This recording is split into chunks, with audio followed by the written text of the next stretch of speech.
ನನ್ನೆಲ್ಲ ಕೇಳುಗರಿಗೆ ನನ್ನ ನಮಸ್ಕಾರ. 18 ದಿನಗಳ ಮಹಾಯುದ್ಧವು ಮುಗಿಯುತ್ತಾ ಬಂದಿತ್ತು. ದುರ್ಯೋಧನ ತೊಡೆ ಮುರಿದುಕೊಂಡು ವೈಶಂಪಾಯನ ಸರೋವರದ ತೀರದಲ್ಲಿ ಬಿದ್ದಿದ್ದಾನೆ. ಕುರುಕುಲ ಚಕ್ರವರ್ತಿ ಎಂದೆನಿಸಿಕೊಂಡ ಹಸ್ತಿನಾವತಿಯ ಸಿಂಹಾಸನದ ಮೇಲೆ ಮೆರೆದಿದ್ದವನು ಇಂದು ತನ್ನ ದೇಹವನ್ನು ತಿನ್ನಲು ಬರುತ್ತಿರುವ ತೋಳ, ನರಿ, ಹದ್ದುಗಳನ್ನು ಓಡಿಸಲಿಕ್ಕೆ ಆಗದಷ್ಟು ನಿಶ್ಶಕ್ತನಾಗಿದ್ದಾನೆ. ಕೊನೆಗೊಮ್ಮೆ ದೇಹದಿಂದ ಮುಕ್ತಿಯೂ ಕೂಡ ದೊರಕಿತು. ಅದರೊಂದಿಗೆ ದ್ವೇಷಮಯವಾಗಿದ್ದ ದಾಯಾದಿಗಳ ಯುದ್ಧ ಕೂಡ ಕೊನೆಯಾಯಿತು. ದ್ವೇಷದೊಂದಿಗೆ ಪ್ರಾರಂಭವಾದ ಯಾವ ಕಾರ್ಯವೂ ಕೊನೆಗೊಳ್ಳುವುದು ನಾಶದಲ್ಲೇ. 100 ಮಕ್ಕಳನ್ನು ಕಳೆದುಕೊಂಡ ಗಾಂಧಾರಿಯ ಬಸಿರು ಬೆಂದು ಹೋಗಿರಬೇಕು. ತಪ್ಪು ಮಾಡಿದ್ರೂ ಮಕ್ಕಳ ಸಾವು ತಾಯಿಯನ್ನು ಅಗಾಧವಾಗಿ ತಟ್ಟುವಂತೆ ಇನ್ನಾರನ್ನು ಕೂಡ ತಟ್ಟಲಾರದು. ಆಕೆಗೆ ಯುದ್ಧ ಭೂಮಿಗೆ ಹೋಗಿ ತನ್ನ ಮಕ್ಕಳ ಕಳೆಬರಗಳನ್ನು ನೋಡುವ, ತನ್ನ ದುಃಖವನ್ನು ತೋಡಿಕೊಳ್ಳುವ ಬಯಕೆ. ಎಷ್ಟು ಬೇಡ ಅಂದರೂ ಕೂಡ ಕೇಳದೆ ಕುರುಕ್ಷೇತ್ರದ ಭೂಮಿಗೆ ಹೋಗ್ತಾಳೆ. ಕಾಲಿಟ್ಟಲ್ಲೆಲ್ಲ ರಕ್ತ, ಮಾಂಸಗಳ ಕೆಸರು, ವಿಕಾರವಾಗಿ ಬಿದ್ದ ಶವಗಳು, ದುರ್ಗಂಧ ಗಾಳಿಯನ್ನೆಲ್ಲ ಆವರಿಸಿದೆ. ಮಾಂಸ ತಿನ್ನುವ ಪ್ರಾಣಿ ಪಕ್ಷಿಗಳಿಗೆ ಭೂರಿ ಭೋಜನ. ಅವನ್ನೆಲ್ಲ ಗಮನಿಸದೆ ತನ್ನ ಪುತ್ರರ ಶವಗಳನ್ನು ಹುಡುಕ್ತಾ ನಡೀತಾ ಇದ್ದಾಳೆ. ಒಂದೊಂದು ದೇಹ ಕಂಡಾಗಲೂ ಬಸಿರನ್ನು ಹೊಸೆದುಕೊಂಡು ಅಳ್ತಾ ಇದ್ದಾಳೆ. ದುಶ್ಯಾಸನ ದೇಹದಲ್ಲಿ ಏನೂ ಓದಿರಲಿಲ್ಲ. ಭೀಮ ಅದನ್ನು ಚಿಂದಿ ಮಾಡಿಬಿಟ್ಟಿದ್ದ. ಕೊನೆಗೆ ಸರೋವರದ ತಡಿಯಲ್ಲಿದ್ದ ದುರ್ಯೋಧನನ ಶವವನ್ನು ನೋಡಿ ದುಃಖದಿಂದ ಎಚ್ಚರ ತಪ್ಪಿ ಬೀಳ್ತಾಳೆ. ನಂತರ ಅವನ ತಲೆಯನ್ನು ತನ್ನ ತೊಡೆಯ ಮೇಲೆ ಇಟ್ಟುಕೊಂಡು ರೋದಿಸಲಿಕ್ಕೆ ಆರಂಭ ಮಾಡಿರ್ತಾಳೆ. ಅವಳೊಂದಿಗೆ ಬಂದ ಶ್ರೀಕೃಷ್ಣ, ಆಯಿತು ನಡೆ ತಾಯಿ, ಈ ನೋವು ನೀನು ಬದುಕಿರುವವರೆಗೂ ಇರುವಂತಹದ್ದು. ಆದರೆ ಇಲ್ಲಿಂದ ನಡೆ, ಶವಗಳಿಗೆ ಅಂತ್ಯಕ್ರಿಯೆ ಮಾಡಬೇಕು. ನಾವು ಒಂದಲ್ಲ ಒಂದು ದಿನ ಇಲ್ಲಿಂದ ಹೊರಡುವವರೇ. ಈ ದೇಹ ಶಾಶ್ವತವಲ್ಲ. ಆದ್ದರಿಂದ ಅದನ್ನು ಕಳೆದುಕೊಂಡಾಗ ಅಷ್ಟು ದುಃಖ ಬೇಡ ತಾಯಿ, ನೀನು ತಿಳಿದುಕೊಂಡವಳು ಅಂತ ಹೇಳ್ತಾನೆ. ಆಗ ಅಲ್ಲಿಯವರೆಗೂ ಆಕೆ ತಡೆದುಕೊಂಡಿದ್ದ ಕ್ರೋಧವನ್ನು ಒಮ್ಮೆಲೆ ಹೊರಹಾಕ್ತಾಳೆ.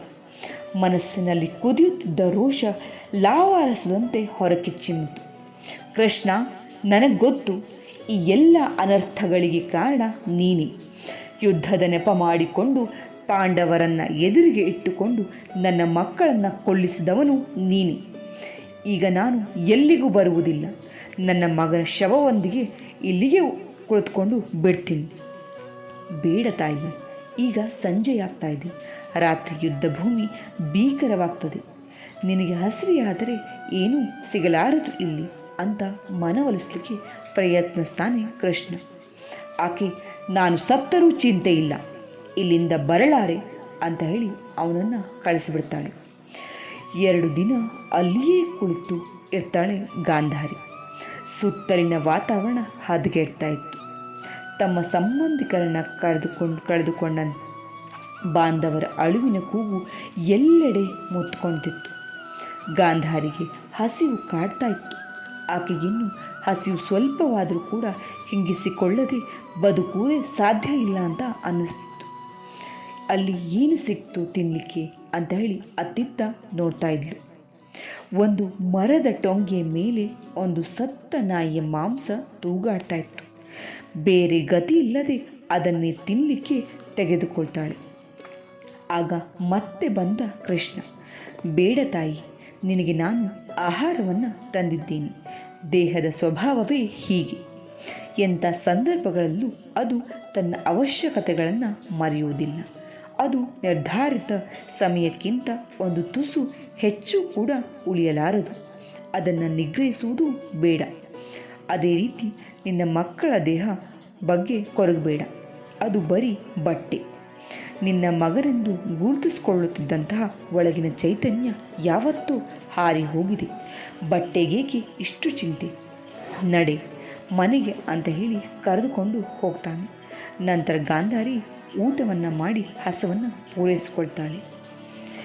ದೇಹಕ್ಕೆ ನೂರಾರು ಮಿತಿಗಳು, ಬಂಧಗಳು. ಅವುಗಳನ್ನು ತುಂಬ ಓಲೈಸುವ ಹಾಗೂ ಇಲ್ಲ, ತೀರಾ ಬಿಡುವಂತೆಯೂ ಕೂಡ ಇಲ್ಲ.